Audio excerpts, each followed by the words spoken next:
Good news nga ito sa Barangay Ginebra, pero bad news naman ito sa kalaban nilang San Miguel Beerman dahil ayon nga sa mga balita na ito ngang si Jamie Malonzo maglalaro na nga daw ngayong Game 4. Well, gaano ba ito katotoo? Well, marami na naglalabas ng mga balita dyan sa social media na gusto nga daw humabol nito ni Jamie Malonzo para matulungan nga niya ang kanyang mga teammate sa kanyang mga laban.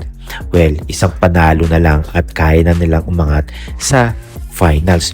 Well, ipagdasal na lang ninyo kung saan nga ba talaga aabot itong si Jamie Malonzo o kaya pwede na kaya siya makatulong sa Barangay Ginebra. Well, magandang laban to once na nakabalik na nga itong si Jamie Malonzo at gagamitin ni Coach Tincon ang lahat para maipanalo niya ang kanyang koponan.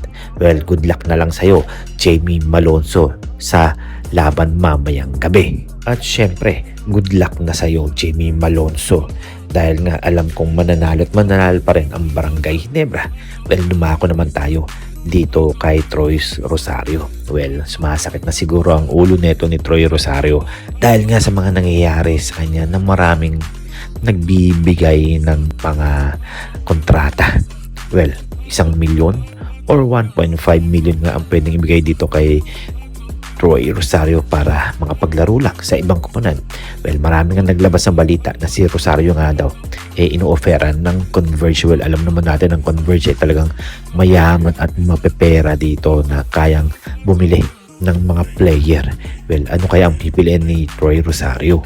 Ang milyones sa Barangay Ginebra o sa Converge? O gusto niya ng kampyonato ulit? Well, medyo nga mahaba-haba pa ang serye dahil nga kakalabanin pa ng Barangay Ginebra ang SMB at kung manalo nga ang Barangay Ginebra, well, hintay na lang tayo. Pero kung makukuha naman nila etong si Troy Rosario, ibigay na nila lahat. Kung ibigay man ng 1 milyon o 1.5 million na kontrata, well, baliwala nga yan sa Barangay Ginebra dahil malaki naman maitutulong neto sa kanilang kupunan.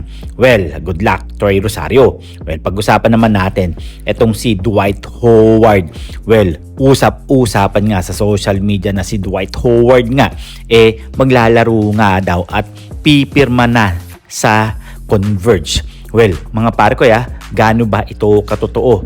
Well, nababalita na nga yan dati pa dahil isa nga si Troy Rosario ang gustong kunin ng Converge. Well, alam natin na nagpapalakas talaga ang Converge dahil lahat ng mga malalakas sa player talagang gusto o posible ngang makapaglaro dito sa team na ito. Well, kung makukuha nila si Dwight Howard, alam naman natin na legit NBA player to at talagang malaki at marami pahihirapan ito sa PBA. Well, kayo, ano nga ba ang inyong masasabi dito? Magkakatotoo kaya na makapaglaro to si Dwight Howard sa Converge pati na rin si Troy Rosario o pipili pa sila ng mga ibang team sa PBA?